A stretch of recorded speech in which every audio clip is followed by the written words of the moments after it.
വണ്ടിയിലിരിക്കുമ്പോഴും കാശിയുടെ മനസ്സിൽ ഗൗരിയായിരുന്നു. അവളുടെ കുഞ്ഞുമുഖവും വിടർന്ന കണ്ണുകളും തന്നെ കാണുമ്പോൾ മാത്രം ദേഷ്യത്താൽ ചുവയ്ക്കുന്ന കവളുകളും എത്രയൊക്കെ അവൾ ദേവൻ്റെയാണെന്ന് മനസ്സിനെ പറഞ്ഞു പഠിപ്പിക്കാൻ ശ്രമിച്ചാലും പിന്നെയും അവൾ തൻ്റെയാണെന്നൊരു തോന്നൽ മനസ്സിന് വേരുറയ്ക്കുന്നു. എന്താ പെണ്ണെ അങ്ങനെ? എന്നെ നീ ഒത്തിരി അവഗണിക്കുമ്പോഴും പിന്നാലെ വരാനും നിന്റെ വായിൽ നിന്നും ചീത്ത കേൾക്കാനും പിന്നെയും പിന്നെയും മനസ്സ് കൊതിക്കുന്നത് എന്തുകൊണ്ടാണ്? അറിയില്ല, ഒന്നും എനിക്കറിയില്ല. പക്ഷേ ഒന്നറിയാം, നിന്നെ ഇഷ്ടമാണ്, ഒരുപാട് ഇഷ്ടമാണ്. ഇന്നോ ഇന്നലെയോ പൊട്ടിമുളച്ചതല്ല ആ സ്നേഹം. വർഷങ്ങളായി എന്നിൽ വേരൂന്നിയ ഇഷ്ടം. ഒരിക്കലെങ്കിലും എനിക്കൊരവസരം തന്നൂടെ എൻ്റെ ഗൗരിക്കുട്ടി? അവനൊരു ചിരിയോടെ വണ്ടി മുന്നോട്ട് ഓടിച്ചു. ഇതേ സമയം നിലത്ത് പായ വിരിച്ച് അതിന് മുന്നിൽ വാഴയില നിരത്തി ഓരോ കൂട്ടാനിട്ട് വിളമ്പുവാണ് സുഭദ്രാമ്മ. അവർക്കൊപ്പം സഞ്ജുവുമുണ്ട്. ആ ഇല തിരിച്ചു വെക്ക് സഞ്ജു. ഇലയിടുവായിരുന്ന സഞ്ജുവിനോട് അമ്മ പറഞ്ഞു. അവൾ അനുസരണയോടെ അത് തിരിച്ചിട്ടു. ശേഷം അമ്മ വിളമ്പിയ അച്ചാറും ഇഞ്ചി അവിയലും പച്ചടിയും കിച്ചടിയും ബീട്രൂട്ട് തോരനും അങ്ങനെ ഓരോന്നും വിളമ്പി. ഓ, കൊലപാതക മകനെ ജയിലിൽ നിന്ന് ഇറങ്ങിയപ്പോൾ സദ്യ കൊടുത്ത് ഊട്ടാൻ പോകുന്ന പോലും. ഇങ്ങനെ ഓരോരോ ജന്മങ്ങൾ. അവരെ നോക്കി പുച്ഛിച്ചുകൊണ്ട് സുമിത്ര പേഴ്സുമെടുത്ത് പുറത്തേക്ക് പോയി. അപ്പോഴേക്കും കുളി കഴിഞ്ഞ് സത്യനുമായി ദേവൻ പുറത്തേക്ക് വന്നിരുന്നു. അവന് വേണ്ടിയുള്ള അവരുടെ കാട്ടിക്കൂട്ടലുകൾ കണ്ട് അവൻ്റെ കണ്ണുകൾ നിറഞ്ഞു. ആഹാ, ഇവിടെ നിൽക്ക്, വായേട്ടാ. ചോറെടുക്കാനായി തിരിഞ്ഞ സഞ്ജു അവരെ തന്നെ നോക്കി നിൽക്കുന്ന ദേവനെ കണ്ടതും വിളിച്ചു. അവനൊരു ചിരിയോടെ കണ്ണു തുടച്ചുകൊണ്ട് അങ്ങോട്ട് ചെന്നു. ഇരിക്കുമോനെ, സത്യ നീയും വാ. അമ്മ അവരെ രണ്ടാളെയും പിടിച്ചിരുത്തി. സഞ്ജു മോളെ, കുടിക്കാൻ വെള്ളം പിടിക്ക്, ഞാൻ ചോറ് വിളമ്പാം. അമ്മ അവളുടെ കയ്യിൽ നിന്നും ചോറ് വാങ്ങി. അവൾ തലയാട്ടി അടുക്കളയിലേക്ക് ഓടി. അമ്മ അവർക്ക് ചോറ് വിളമ്പി. ദേവൻ അമ്മയെ തന്നെ നോക്കിയിരുന്നു. ഞാനില്ലാതിരുന്ന നേരം പാവം എൻ്റെ അമ്മയും സഹോദരങ്ങളും ഒത്തിരി സങ്കടപ്പെട്ടിട്ടുണ്ടാവും. അവൻ മനസ്സിലോർത്തു. കണ്ണുകൾ നിറഞ്ഞു. കഴിക്കുമോനെ. ഒന്നും കഴിക്കാതെ അമ്മയെ തന്നെ നോക്കിയിരുന്ന ദേവനെ നോക്കി അമ്മ പറഞ്ഞു. അമ്മ വാരിത്തരുവോ? നിറഞ്ഞ കണ്ണുകളോടെ ചോദിക്കുന്നവനെ കണ്ടതും ആ അമ്മയുടെ കണ്ണുകളും ഒരു വേള നിറഞ്ഞു. അവർ നിറഞ്ഞ പുഞ്ചിരിയോടെ അവൻ്റെ മുന്നിൽ ഇരുന്നു. ശേഷം ചോറും കൂട്ടാനും കുഴച്ച് അവന് നേരെ നീട്ടി. അവൻ നിറഞ്ഞ കണ്ണുകളോടെ ഒന്ന് പുഞ്ചിരിച്ചുകൊണ്ട് വാ തുറന്നു കൊടുത്തു. ദേവന് വാരി കൊടുക്കുന്നതും കണ്ടു. സത്യൻ അത് നോക്കിയിരുന്നതും നിറഞ്ഞ കണ്ണുകൾ തുടയ്ക്കുന്നതും കണ്ടുകൊണ്ടാണ് അടുക്കളയിൽ നിന്ന് ജഗ്ഗിൽ വെള്ളവുമായി സഞ്ജു അങ്ങോട്ടേക്ക് വന്നത്. അവൾ ഒരു ചിരിയോടെ വെള്ളം ഗ്ലാസ്സിലേക്ക് പകർന്ന് അവർക്ക് നൽകി. അമ്മ മുഴുവൻ ചോറും അവന് വാരിക്കൊടുത്തു.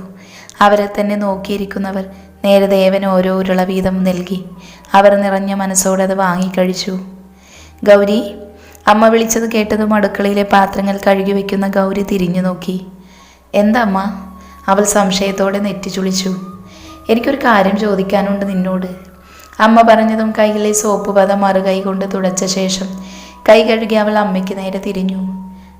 മോളെ, കാശിമോന് നിന്നെ ഇഷ്ടമാണ്, വിവാഹം കഴിക്കാൻ താല്പര്യമുണ്ടെന്ന് അമ്മ അല്പം പരിഭ്രമത്തോടെ പറഞ്ഞതും അവളിൽ ഒരു ഭാവമാറ്റവും കാണാണ്ട് അമ്മ അവളെ ഉറ്റുനോക്കി. കഴിഞ്ഞോ? അല്പസമയത്തിനു ശേഷം അവൾ ചോദിച്ചു. മോളെ, അമ്മ സീരിയ. അവരെ പറഞ്ഞു മുഴുവനാക്കാൻ അനുവദിക്കാതെ അവൾ ഇടയ്ക്ക് കയറി. വേണ്ടമ്മ, എനിക്കെൻ്റെ ദേവേട്ടനെ മറന്ന് മറ്റൊരാളെ സ്നേഹിക്കാൻ കഴിയില്ല. അത് അമ്മയ്ക്കും അറിയാവുന്നതല്ലേ, എന്നിട്ടും എന്തിനാ ഇപ്പോൾ ഇങ്ങനെയൊക്കെ? അവൾ ദയനീയമായി ചോദിച്ചു. അറിയാം മോളെ, പക്ഷേ ദേവൻ, അവൻ ഇനി നിന്നെ സ്നേഹിക്കുമെന്ന് എന്താണ് ഉറപ്പ്? അവൻ നിന്നെ സ്വീകരിക്കുമെന്ന് നിനക്ക് തോന്നുന്നുണ്ടോ? പതിഞ്ഞ സ്വരത്തിലാണ് അമ്മ ചോദിച്ചതെങ്കിലും ആ വാക്കുകൾ ദൃഢമായിരുന്നു. അറിയില്ല എനിക്ക്, പക്ഷേ സ്നേഹിക്കാനാണെങ്കിലും ശിക്ഷിക്കാനാണെങ്കിലും ഈ ഗൗരിയുടെ ജീവിതത്തിൽ ഒരേ ഒരു പുരുഷനെ ഉണ്ടാവൂ. അതെൻ്റെ ദേവേട്ടനായിരിക്കും. ഏട്ടൻ്റെ സ്ഥാനം മറ്റൊരാൾക്ക് കൊടുക്കാൻ എനിക്കാവില്ല. അവൾ അത്രയും പറഞ്ഞ് വെട്ടിത്തിരിഞ്ഞ് മുറിയിലേക്ക് പോയി. അമ്മ ദയനീയമായി ആ പോക്ക് നോക്കി നിന്നു. ഉച്ചയൂണി കഴിഞ്ഞ് സുഭദ്രാമ്മയുടെ മടിയിൽ തലവെച്ച് കിടക്കുവാണ് ദേവൻ. അമ്മ അവൻ്റെ മുടിയിൽ വിരൽ കടത്തി പതിയെ തലോടിക്കൊടുത്തു. അത് കണ്ട് അസൂയപ്പെട്ട് സത്യൻ അമ്മയുടെ മടിയിൽ കിടക്കാൻ ശ്രമിച്ചെങ്കിലും ദേവൻ കുസൃതിയോട് അവനെ തള്ളി മാറ്റി. ഒടുവിൽ അവനെ ഒന്ന് പുച്ഛിച്ചുകൊണ്ട് അവൻ അമ്മയുടെ അടുത്തിരുന്നു.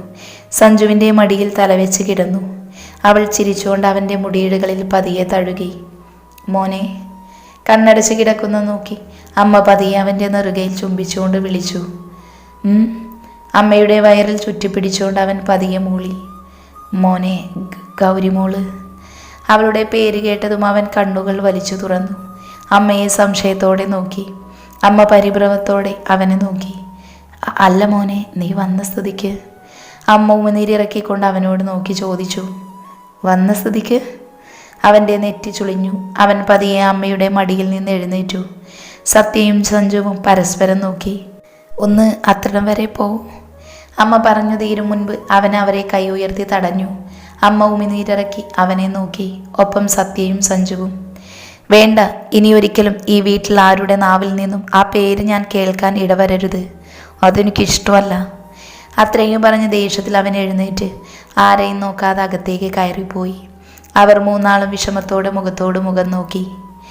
ഈ സമയം ഉമ്മറപ്പടിയിലിരുന്ന് സ്റ്റിച്ച് വർക്ക് ചെയ്യുമായിരുന്നു ഗൗരി. തൊട്ടു മുന്നിൽ ഒരു സൈക്കിളിൻ്റെ ബെൽ കേട്ടവൾ മുഖം ഉയർത്തി നോക്കി. ഹോയ് അപ്പുവേട്ടാ. മുമ്പിൽ ചിരിയോട് അവളെ നോക്കി നിൽക്കുന്നവനെ നോക്കി അവൾ വിളിച്ചു. ഗൗരി മോളെ വന്നേ, ഒരു കാര്യം പറയാനുണ്ട്. അവൻ അവളെ കൈ കാണിച്ചു വിളിച്ചു. അവൾ തുണി അവിടെ വെച്ച ശേഷം എഴുന്നേറ്റ് അവൻ്റെ അടുത്തേക്ക് ചെന്നു. അവൻ സൈക്കിൾ നിർത്തി ഇറങ്ങി. എന്താ അപ്പുവേട്ടാ? അവൾ സംശയത്തോടെ ചോദിച്ചു. അവൻ അവളുടെ കൈ പിടിച്ച് കുടച്ച് പുറത്തേക്ക് മാറി നിന്നു. അവൾ അവനെ ഉറ്റുനോക്കി. എന്താ ഏട്ടാ?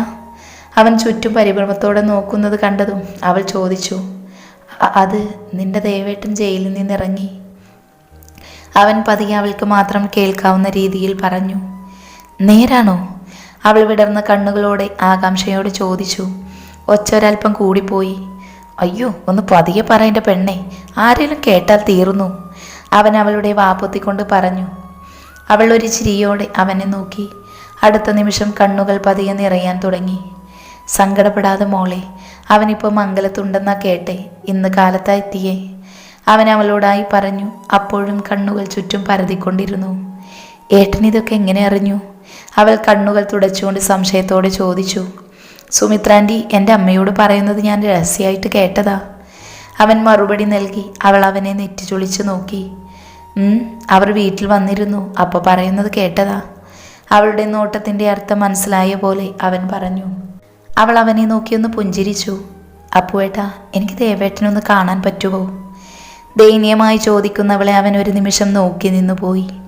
മോളെ, അത് അവൻ എങ്ങനെ പ്രതികരിക്കുമെന്ന് പറയാനാവില്ല, അവൻ തല താഴ്ത്തി നിന്നുകൊണ്ട് പറഞ്ഞു. സാരമില്ല അപ്പുവേട്ടാ, എൻ്റെ ദേവേട്ടനല്ലേ, ഞാൻ അറിയാതെ ചെയ്തു പോയ തെറ്റിൻ്റെ ശിക്ഷയായി ഞാനത് കണ്ടോളാം, അവൾ നിറമിഴികളോടെ അവനോട് പറഞ്ഞു. മോളുടെ ഇഷ്ടം, അവൻ പറഞ്ഞതും അവൾ ഒരു മങ്ങിയ ചിരിയോടെ വെട്ടിത്തിരിഞ്ഞകത്തേക്ക് പോയി. അവൾ പോകുന്നത് നോക്കി നിന്ന ശേഷം അവനൊന്ന് നെടുവേർപ്പെട്ട് സൈക്കിളിൽ കയറി ഓടിച്ചു പോയി. അല്പം കഴിഞ്ഞതും അവൾ ഉടുത്തിരുന്ന ധാവണി മാറ്റി ഓറഞ്ച് നിറത്തിലുള്ളൊരു ധാവണിയും ഉടുത്ത് റെഡിയായി പുറത്തേക്ക് വന്നു. എങ്ങോട്ടാ നീയ്? റെഡിയായി വന്ന ഗൗരിയെ നോക്കി ഗീതമ്മ ചോദിച്ചു. ആദ്യമൊന്ന് പതറിയെങ്കിലും അടുത്ത നിമിഷം അത് മറച്ചുകൊണ്ട് അവൾ മറുപടി നൽകി. അമ്പലത്തിലേക്ക്.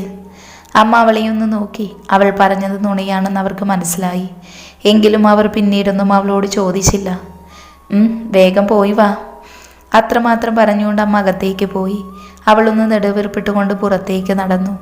അവൾ മുറ്റത്തിറങ്ങി നടന്നകലുന്നത് നിറമിഴികളോടെ ആ അമ്മ നോക്കി നിന്നു. ശേഷം ചുമരിൽ മാലയിട്ട് തൂക്കിയിട്ടിരുന്ന ഒരു ഫോട്ടോയിലേക്ക് നോട്ടം തെറ്റിച്ചു. ചിരിയോടെ കണ്ണുകൾ വിടർത്തി താടിക്ക് കയ്യൂന്നിരിക്കുന്നൊരു പെൺകുട്ടിയുടെ ഫോട്ടോ ആയിരുന്നു അത്. അവർ മിഴികൾ തുടച്ചുകൊണ്ട് അകത്തേക്ക് പോയി. പാൽപാത്രവും എടുത്ത് ഉമ്മറവാതിൽ പൂട്ടി അവർ അഗ്നിഹോത്രി ലക്ഷ്യമാക്കി നടന്നു. മുന്നോട്ട് നടക്കുന്തോറും ഉള്ളിൽ നിറഞ്ഞു പൊന്തിയ ഭയം കടിച്ചമർത്തി അവൾ മുന്നോട്ട് കാലെടുത്തു വെച്ചു. മംഗലത്ത് തറവാട്ടിലേക്കുള്ള മുഖ്യവാതിൽ കടന്നതും അവളുടെ നെഞ്ചിടെ പേറി വന്നു. അവൾ ഒരു നിമിഷം നിശ്ചലമായി നിന്നു. ശേഷം രണ്ടും കൽപ്പിച്ച് മുന്നോട്ട് നടന്നു. വാതിൽ പതിയെ തള്ളി തുറന്നു. ഉമ്മറത്തിരുന്ന് മുറത്തിലിരുന്ന വറ്റൽ മുളകിലുള്ള പൊടിയും പൊട്ടും പെറുക്കി കളയുവായിരുന്നു സുഭദ്രാമ്മ. വാതിൽ ആരോ തുറക്കുന്ന ശബ്ദം കേട്ട് തല ഉയർത്തി അങ്ങോട്ട് നോക്കി. വാതിൽ തുറന്നകത്തേക്ക് വരുന്ന ഗൗരിയെ കണ്ടവർ ഞെട്ടലോടെ ചാടി എഴുന്നേറ്റു. അവരെ കണ്ടതും അവൾ മങ്ങിയൊരു പുഞ്ചിരിയോടെ അവരുടെ അടുത്തേക്ക് നടന്നു. അവർ പദസ്യയോടെ അവരുടെ അടുത്തേക്ക് ഓടിച്ചെന്നു. അമ്മായി, അവൾ ചെറുതായൊന്ന് പുഞ്ചിരിച്ചുകൊണ്ട് വിളിച്ചു. അവർ ഓടിച്ചെന്ന് അവളെ കൈപിടിച്ചു. മോളെ, നീ എന്തിനാ ഇപ്പം ഇങ്ങോട്ട് വന്നേ? വേഗം പോകാൻ നോക്ക്. ഉമ്മറത്തേക്ക് തിരിഞ്ഞു നോക്കി പരിഭ്രമത്തോടെ പറയുന്നവരെ അവൾ ഒന്ന് നോക്കി. അമ്മായി, ഞാൻ വന്നത് എനിക്ക് ദേവേ. അവൾ പറഞ്ഞു മുഴുവയ്ക്ക് മുൻപ് അവർ അവളെ തടഞ്ഞു. വേണ്ട മോളെ, അവനത് ഇഷ്ടമാവില്ല. അതുകൊണ്ട് ഒരു പ്രശ്നം ഉണ്ടാക്കാതെ മോള് പോ. മുന്നോട്ട് നടക്കാൻ തുണിഞ്ഞവളെ അവർ തടഞ്ഞു നിർത്തിക്കൊണ്ട് പറഞ്ഞു, ഇല്ല അമ്മായി, എനിക്ക് ദേവേട്ടനെ കാണണം, കണ്ടിട്ടേ ഞാൻ പോകൂ. അവൾ വാശിയോടെ പറഞ്ഞുകൊണ്ട് അവരുടെ കൈപിടിച്ച് മുന്നോട്ട് നടന്നു. അവർ പരിഭ്രമത്തോടെ അവളുടെ പിന്നാലെ ചെന്നു. അവർ ഓരോന്ന് പറഞ്ഞ് അവളെ തിരിച്ചയക്കാൻ ശ്രമിച്ചെങ്കിലും അവൾ അതൊന്നും കേൾക്കാൻ കൂട്ടാക്കാതെ മുന്നോട്ട് നടന്നു. അമ്മ! അവൾ ഉമ്മറത്തെ പടിയിൽ കാലെടുത്ത് വെച്ചതും അകത്തു നിന്നും ഒരലർച്ച കേട്ട് അമ്മയും ഗൗരിയും ഞെട്ടി മുന്നോട്ട് നോക്കി. അതിയായ ദേഷ്യത്തിൽ കയ്യിലെ മുഷ്ടി ചുരുട്ടി അവളുടെ കാലിലേക്ക് നോക്കി നിൽക്കുവാണ് ദേവൻ. അവൾ പേടിയോടെ മുന്നോട്ട് വെച്ച കാല് പിന്നോട്ട് വെച്ചുകൊണ്ട് അവനെ നോക്കി. അവനൊരു പുച്ഛച്ചിരിയോടെ അവളെ നോക്കിക്കൊണ്ട് മുന്നോട്ട് നടന്നു. മോനെ! അവൻ്റെ ഭാവം കണ്ട് അമ്മയേറിയ നെഞ്ചിടിപ്പോടെ അവനെ വിളിച്ചു. അവൻ കൈയെടുത്ത് അവരെ തടഞ്ഞു. അപ്പോഴേക്കും ശബ്ദം കേട്ട് സഞ്ജുവും സത്യനും പുറത്തേക്ക് വന്നിരുന്നു. ഗൗരിയെ കണ്ടതും സഞ്ജു അവളുടെ അടുത്തേക്ക് പോകാൻ തുടങ്ങിയതും സത്യൻ കൈനീട്ടി അവളെ തടഞ്ഞു. അവൾ സംശയത്തോടെ അവനെ നോക്കി. അവൻ വേണ്ട എന്ന് തലവിലങ്ങനെ ആട്ടിക്കൊണ്ട് പറഞ്ഞു, നീ എന്തിനാടി ഇങ്ങോട്ട് വന്നത്? ഗൗരവവും പുച്ഛവും നിറഞ്ഞ അവൻ്റെ ആ ചോദ്യത്തിൽ അവൾ ഉമിനീര് വിഴങ്ങി അവനെ നോക്കിയതല്ലാതെ മറുപടിയൊന്നും പറഞ്ഞില്ല. അവൾക്ക് മറുപടി പറയണമെന്ന ആഗ്രഹമുണ്ടെങ്കിലും വാക്കുകൾ പുറത്തേക്ക് വരാതെ തൊണ്ടക്കുഴിയിൽ തന്നെ മരിച്ചു വീണു. ചോദിച്ചത് കേട്ടില്ലേ? അവൻ അവളുടെ ഇരു കൈയുടെയും മുട്ടിനു മുകളിൽ പിടിച്ചു മുറുക്കിക്കൊണ്ട് ചോദിച്ചു. വേദനയിൽ അവളുടെ കണ്ണുകൾ നിറഞ്ഞൊഴുകി. ദേവേട്ടനെ കാണാൻ. അവൾ നിറഞ്ഞൊഴുകുന്ന മിഴികളോടെ മറുപടി നൽകി. അവളുടെ കണ്ണുനീര് കണ്ടതും പുച്ഛത്തോടെ അവൻ വീണ്ടും അവളുടെ കൈ പിടിച്ച് ഞെരിച്ചു. വേദനയോടെ അവൾ അലറിക്കരഞ്ഞുപോയി. മിണ്ടരുത് നീ! നിന്റെ മുന്നിൽ വെച്ചല്ലേ ഈ നാട്ടുകാരെല്ലാം ചേർന്ന് എന്നെ തല്ലിച്ചതച്ചത്. അവരെന്നൊരു പട്ടിയെ പോലെ ഈ മുറ്റത്ത് നിന്ന് വലിച്ചിഴച്ചു കൊണ്ടുപോകുമ്പോൾ നിന്റെ നാവ് എവിടെയായിരുന്നു? നിന്റെ കണ്ണിൽ നിന്നും എനിക്ക് വേണ്ടി അന്നൊഴുകാതിരുന്ന കണ്ണുനീര് ഇപ്പം എന്തിനു നീ ഒഴുക്കുന്നു? ഇറങ്ങി പൊക്കോളണം. ഇനി മേലാൽ എൻ്റെ മുന്നിൽ നിന്നെ കണ്ടുപോവരുത്. നിന്റെ പൂങ്കണ്ണീര് എനിക്ക് കാണണ്ട, ഇവിടെ ആർക്കും കാണണ്ട. ഇറങ്ങിപ്പോടി. ഇത്രയും നാളും ഉള്ളിൽ അടക്കി വെച്ചിരുന്ന സങ്കടമെല്ലാം ദേഷ്യമായി പുറത്തേക്ക് വന്നതും അവൻ ദേഷ്യത്തിൽ അലറിക്കൊണ്ട് അവളെ പിടിച്ചു തള്ളി. അവൻ്റെ വാക്കുകൾ അവളുടെ നെഞ്ചിലേക്കായിരുന്നു തുളഞ്ഞു കയറിയത്. പെട്ടെന്നുള്ള അവൻ്റെ പ്രവൃത്തിയിൽ അവൾ പടിയിൽ നിന്നും കാല് തെറ്റി മുറ്റത്തേക്ക് വീണു. അവളുടെ നെറ്റി തുളസി തറയുടെ താഴ്ഭാഗത്തെ കരിങ്കല്ലിലിടിച്ച് ചെറുതായി പൊട്ടി. എല്ലാവരും ഞെട്ടലോടെ ദേവനെ നോക്കി. അവളുടെ അടുത്തേക്ക് ചെല്ലണമെന്നും അവളെ പിടിച്ചെഴുന്നേൽപ്പിക്കണമെന്നും ആഗ്രഹമുണ്ടെങ്കിലും ദേവൻ്റെ പ്രതികരണമോർത്ത് എല്ലാവരും ദയനീയമായി അവളെ നോക്കി നിന്നു. അവൾ വേദനയോടെ നിലത്തുനിന്നും എഴുന്നേറ്റു. ആ വേദന കൂട്ടാക്കാതെ അവൾ ഓടിച്ചെന്നവൻ്റെ കാലിൽ വീണു. ദേവേട്ട, എന്നോട് പൊറുക്കണം. അന്ന് എൻ്റെ അവസ്ഥ അതായിരുന്നു. അല്ലാതെ എല്ലാവരും പറഞ്ഞത് വിശ്വസിച്ചിട്ടല്ല ഏട്ടാ. എനിക്ക് എൻ്റെ ദേവേട്ടനെ വിശ്വാസമാണ്. ദേവേട്ടൻ ഒരിക്കലും അങ്ങനെ ചെയ്യില്ലെന്ന് എനിക്കറിയാം. ഏട്ടാ പ്ലീസ് എന്നെ വെറുക്കല്ലേ ഏട്ടാ. എനിക്ക് ഏട്ടനല്ലാതെ വേറെ ആരുമില്ല. എന്നെ വിട്ട് പോവല്ലേ ദേവേട്ട. അവൾ അവൻ്റെ കാലിൽ ചുറ്റി പിടിച്ചുകൊണ്ട് പൊട്ടിക്കരഞ്ഞു. എല്ലാം കണ്ടു നിന്നവരും കണ്ണീരോടെ നോക്കി നിന്നു. അവളുടെ കണ്ണുനീര് അവൻ്റെ കാലിൽ വീണപ്പോൾ അവനറിയാതെ അവൻ്റെ നെഞ്ചു നീറുന്നുണ്ടായിരുന്നു. അവൻ്റെ കണ്ണുകളും നിറയുന്നുണ്ടായിരുന്നു.